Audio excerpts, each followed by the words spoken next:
Kassis. Both these players 7-1-1, and I want to make sure we're actually still in the first game somehow, which means that these players are, they're grinding away. You see white-green company here against white-black mid-range. So that means no Bant company here for Ely. That is interesting. No blue means no Jace. No reflector mage. No reflector mage, yeah. Clearly working out okay. Looks like maybe more of a human-centric approach here for Kassis. And you can see his battlefield where he's got Thalia's Lieutenant. He's got Death Cult Captivator, a Knight of the White Orchid with a whole bunch of counters on it. Looks like a Westvale Abbey might be out there somewhere because he does have a human cleric. And for Korey McDuffie, well, he's got an Avacyn the Purifier, which means that Archangel Avacyn has transformed, along with, looks like a little bit of a Knight token there from Gideon, a Knight ally. And now Kassis is going to activate his Westvale Abbey. He might be transforming the Westvale Abbey. So we've jumped into quite the barn burner here. Pretty complicated game, and I would describe neither of these players as being especially fast. Deliberate is the nice term. Ponderous. Ah, ooh, I like that one even better. Contemplative. Yeah, ooh. Can you top that one? I can think about it for a bit. Slow, I guess. Sometimes brevity is just the thing you should be going for. Here's Ormondal. It has arrived, and it is ready to attack, I have to imagine. It is a very, very rude creature. It has flying, lifelink, indestructible, and haste, 9/7. Ormondal the Profane Prince. Let's see what McDuffie has. Oh boy. That's a stasis snare. It's a clean answer. Part of the reason white is so popular. Yeah. Can interact with Westvale Abbey more effectively than almost any other color. Here's Collected Company in response to the stasis snare by Kassis. So Kassis made his move with Ormondal, but it may not have been the right move. And it was not, as I believe Korey McDuffie is going to win this game over Ely Kassis. White-black mid-range now up a game over white-green company. It was a marathon affair. McDuffie able to get the job done. So now we get to turn our attention over to the sideboards here for both players, and we'll have to find out if they can finish 2 games here, which I think is going to be a little bit difficult. But we see here for Korey McDuffie in the sideboards, I've got myself 2 Silk Wraps. Oh, excuse me, you have it in front of you. I'll let you go over it. I apologize. 2 copies of Transgress the Mind, a Duress and Anguish Unmaking, 2 copies of Planar Outburst, a Ruinous Path, an Obnixilis, a Languish, 2 Quarantine Fields, a Soaring Grim Nemesis, a Kalidas, a Linvala the Preserver, and a Knight of the White Orchid. And given that Kassis is kind of more of a beatdown style Collected Company deck, he's a little bit lower to the ground, only 2 colors. I like getting my hands on any sweeper that I can. So the 2 copies of Planar Outburst, the Languish. I even think things like Obnixilis and Anguish Unmaking are well suited for this matchup, as are the 2 copies of Quarantine Field. Anguish Unmaking has been a card that's been pretty impressive so far. It really gives you a reason to play white-black. The cost of paying 3 life is obviously painful, but it's a clean answer to a lot of stuff. Yeah, I think it's in the same ballpark as Utter End. They're on diminishing returns for different reasons. There's only so many 4-mana removal spells you can play, so we typically didn't see more than 2 copies of Utter End throughout people's 75s. Anguish Unmaking, much the same deal. You can only pay 3 life so many times unless you're gaining a bunch of life, but I expect it to be a standard staple for as long as it's legal. For Kassis, 2 Silk Wraps, a Declaration in Stone, a Linvala the Preserver, 2 Gideon Ally of Zendikar, 3 Nissa Voice of Zendikar, so maybe a token Anthem approach, along with 3 Lantern Scouts, an Evolutionary Leap, and 3 Clipwings. I like the Evolutionary Leap Nissa Gideon package in this matchup. McDuffie trying to play a longer game. Isn't great at attacking, so Planeswalkers are fairly stable against him, and I think the package of Evolutionary Leap alongside the token-making Planeswalkers just seems like a very solid setup.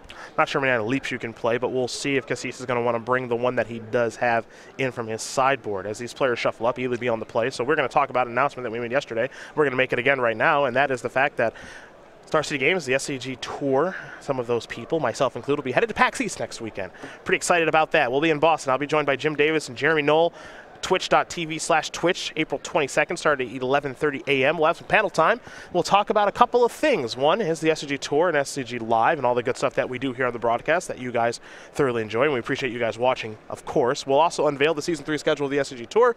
We will unveil the newest game night creature, which you'll never be able to guess.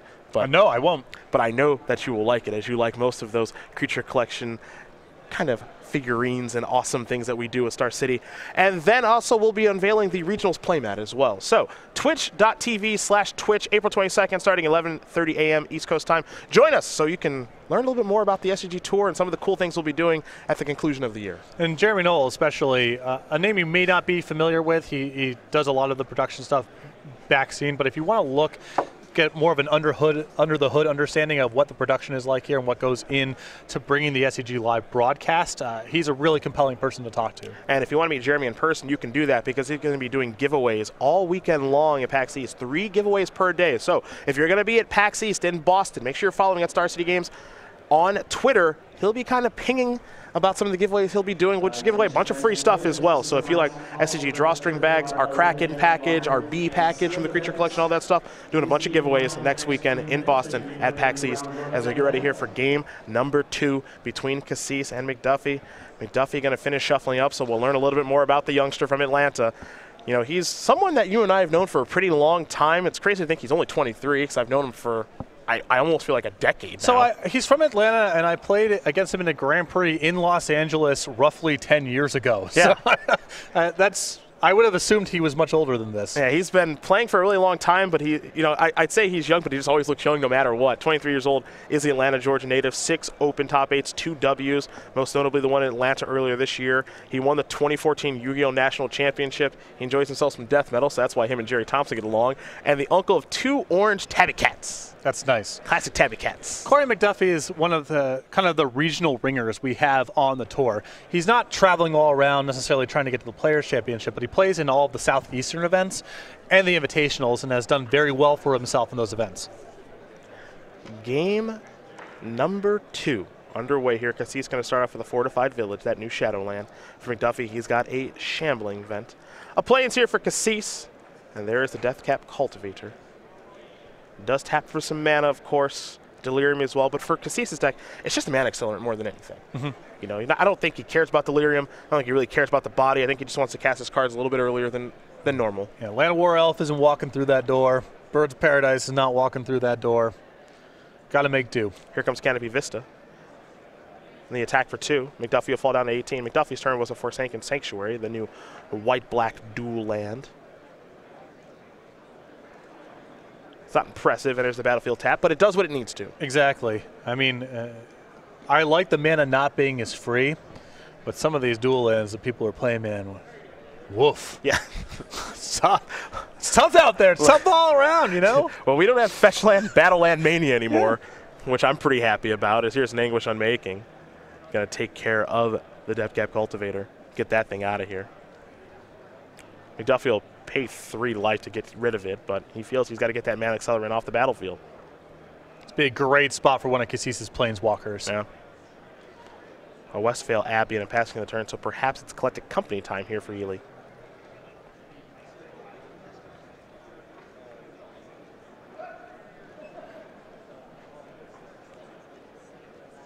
For McDuffie, it's Read the Bones. He'll pay 2 life, looking to get some more cards. Scry 2 first, of course. We'll see where Korey wants to put these cards as he consults his hand. You can already see the cost. McDuffie here at 13, having done 5 points of damage to himself. And if Kassis is just able to collect a company into pressure here, McDuffie may not have the time to deploy all the cards out of his hand.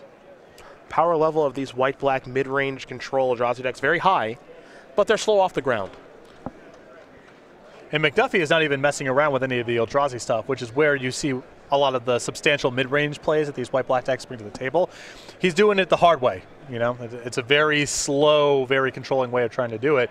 And playing with a lot of cards to deal damage to yourself makes things complicated. Shambling Vent after the Read the Bones pass the turn back, and Korey's got to be breathing a sigh of relief that no Collected Company happened there on the end step. And it looks like Kassis might just be flooding out pretty badly here. Or sitting on a hand with a lot of removal spells, which is great for McDuffie because his deck is all about generating card advantage. He doesn't care if things get killed here or there. McDuffie, not a ton of creatures in his deck. You're going to find Archangel Avacyn, as you should. And then a couple of copies of Night of the White Orchid. Not much else. Yeah, 4 copies of Gideon, 2 Sorens, and a Nob Nixilis, so there's other ways to win the game, but very light on creatures. And there is Night of the White Orchid. That'll search for a Plains. We can't forget about old Shambling Vent finishing off games as well. Trucking across the red zone, keeping her life total high. the follow-up here from McDuffie after the knight. He's thinking basic plains. That'll be the land that he plays.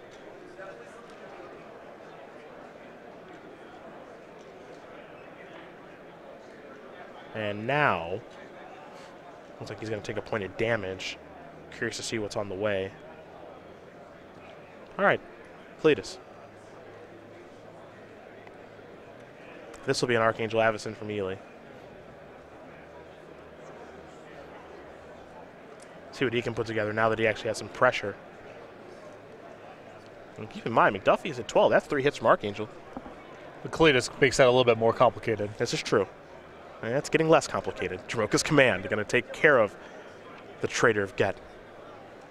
An attack for 5 will bring McDuffie down to 7. Though he will gain a little bit of life from that fight because Cletus does have lifelink. So we'll make sure the life totals are correct. As now here's Athalia's Lieutenant. An Evolving Wilds and a passing of the turn. Let's go back McDuffie's way.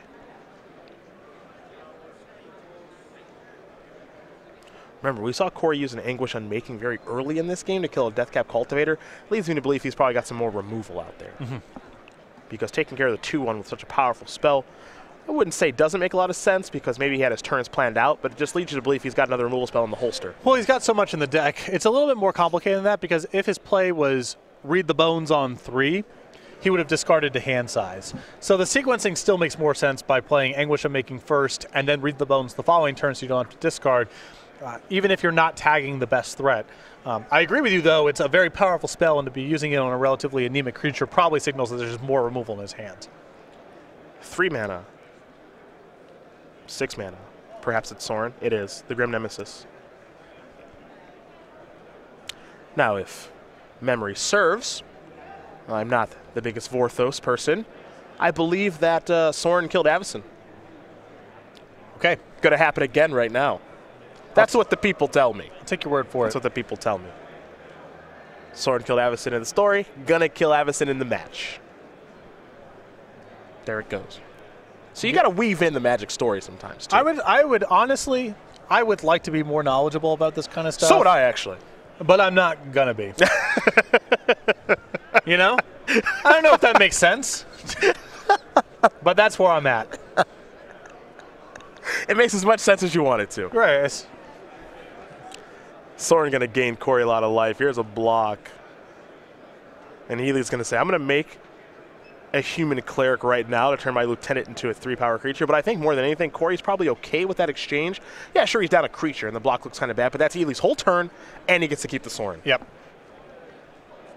And I think there's a premium on keeping that powerful Planeswalker around. And now the setup's very good because assuming you can find a removal spell for the Lieutenant, then you have a Sorin at 2 loyalty, so the 1 token doesn't matter all that much. And you have Shambling Vents back on defense as well. So you have a lot of protection for the Sorin, and that threat can win the game on its own.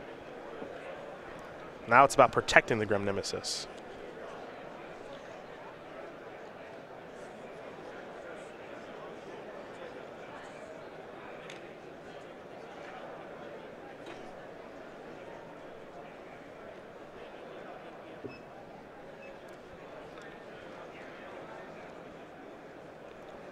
See what comes next here for McDuffie. You feel like McDuffie's got a very big advantage here as long as he doesn't get tripped up by something random. As long as he keeps drawing 2 cards a turn, keeping the board stable, killing the large threats, he's going to be fine eventually. Even with a Transgress the Mind missing here. Yeah, I'm a little bit, well, I guess, maybe I shouldn't be that surprised that Transgress is in. There's a lot of hits. Yeah. You know? In matchups that involve Collected Company, a lot of people will bring in whatever card they have that's at all defensible if it can interact with Collected Company. That just happens. Now that's a card in Languish that you were very strong on and very high on coming into the tournament. You see it resolve here. Yeah. And Kassis is in a ton of trouble now. His hand is just Clip Wings. Doesn't do anything, especially now that McDuffie knows about it. And now he's facing down 2 cards a turn. McDuffie's got a lot of value from his lands down there in a Westvale Abbey. Oh, boy. And the Shambling Vents, and now Secure the Wastes. It's going to be tough. Time to gum up the ground. Yep. Clip Wings doesn't do anything about that. I mean, if I'm in McDuffie's position, I'm now pivoting my strategy to do not get punked out by Westvale Abbey. As long as you prevent that from happening, the rest of the game should take care of itself. Forsaken Sanctuary here from Korey. Pass the turn back. Westville Abbey will make a human cleric. Kassis, of course, will lose a life to make that creature. And he'll draw a card now. You see kind of the power of Sorin here. It played a pretty big role in this game. At its initial stages, taking care of Avacyn, that was a 5/5. Now it's just kind of hanging around, but it's something that Ely has to answer. Yeah, and I think we're going to see this play pattern a lot, too, with this card of just Sorin comes down, kills your one thing, protect it for one turn. Now you have Super Howling Mine in play, and as long as you're drawing reasonable cards, the game should be fairly easy. Korey will secure the waste for 7. And now we might actually see him. Well, going to Westville Abbey is incorrect right now because of the clip wings. Yeah, no reason to take any sort of risks here. But just having all these creatures out here is pretty nice. Reveal a Shambling Vent. Even if McDuffie didn't know about the clip wings, I still think it would be an inappropriate risk because he's got the tools to win without having to do anything like that. Korey with an Archangel Avacyn in hand right now, too. So as we watch McDuffie take his turn here, we'll head back Kassis' way momentarily. The question I want to ask you, coming in this tournament, Humans, a big player, obviously, and then Blue-Red Control by Todd Anderson and Bat Company, kind of big player. White-Black mid-range decks kind of push back a little bit. How did you feel those decks were going to kind of perform coming into this weekend? Well, I was very high on Languish coming into this tournament, and I would be willing to go through some pretty serious hoops to add that card to the deck. I am apprehensive about mid-range decks that have to make a ton of land drops and interact early. I feel like you kind of have to hit a lot of different things well to have your draws be smooth, but the raw power of the deck's very high. We're talking about a lot of powerful cards, but you are just pretty slow out of the gate. But if you get to this stage, it seems really tough to win, or excuse me, tough to lose. You're banking on having a 4 or 5 mana Haymaker show up pretty early on in the game because you have a lot of lands enter the battlefield tab. You don't interact for the first couple of turns of the game for the most part, and that's a recipe for a pretty high fail rate. So you're expecting a card like Gideon or Languish to do a lot of catch-up work. Assuming it does it, and you're still able to make your land drops, then you're playing 2 spells a turn pretty reliably. You have powerful things to do for 6 or 7 mana. Those are usually winning recipes. Declaration in Stone will take care of Kythian. Kassis will be given a clue. But this is one of the times where Declaration in Stone giving away a clue, you don't care that much. Sure, draw another card. What I'm doing is way more powerful than what you're doing. Yeah, if Kassis doesn't have a Secure the Waste of his own, which I don't think is in his deck, there's not... I would be surprised if it was in a Collected Company build. Yeah, you're not going to find Secure here. There's really nothing in terms of power level in his deck to catch him up from the spot. I mean, his own copy of Declaration of Stone would do some work to clean out the tokens. It's not bad. But that's only step one. I mean, Kassis doesn't even have the tools on the table to attack Sorin down for lethal. This assumes McDuffie has no cards in hand, and we're ignoring the Shambling Vent that's down there. Yeah. So Declaration of Stone would be a starting point, but that wouldn't even catch Kassis up from the spot he's in. Neither the White Orchid. Search up a land. Now here's a Canopy Vista that'll enter the battlefield untapped. The follow-up here for Kassis is he's trying to fight back. It's an Evolutionary Leap. So that's his card advantage engine. But it's a little late to the party. Yeah, and Kassis now is at risk of just getting killed. 11 a.m. Sealed Spectacular Players. Looks like he'll pass the turn back with Clip Wings available. I like Kassis' setup for the matchup here, but the tools just didn't line up in the right order. You want Evolutionary Leap on turn 4, not on turn 9 when you're way behind on the board. Archangel Avacyn has arrived. And what that does is that gives Korey the necessary defense around Clip Wings. Yeah, you can sacrifice the Avacyn. Ormondal can finish off the game. Yep. McDuffie will draw. Sorin going up. The reveal, read the bones. Kassis will take 3, fall down to 5.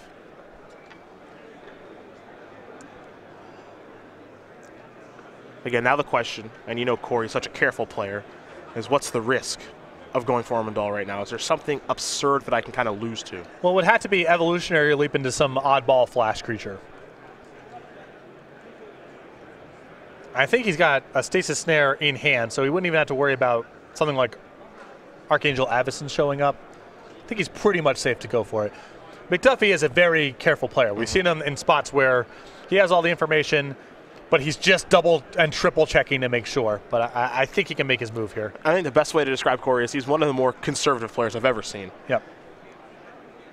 He's not necessarily conservative in terms of is he willing to take risky lines, but he is conservative in terms of let me just make sure. Yep.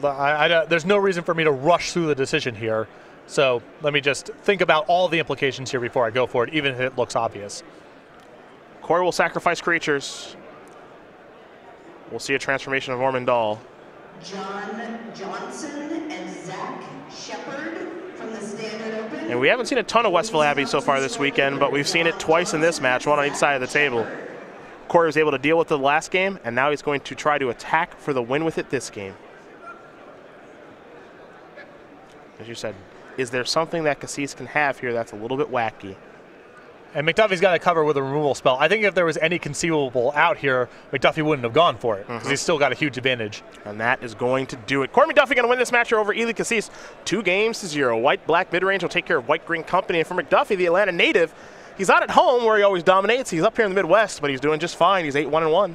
And you can see, you know, when you have a deck that has raw card advantage like McDuffie's does versus a deck that has kind of contextual card advantage, which is more of what Kassis is up to, if Kassis' tools don't line up in the right order, he's in a lot of trouble.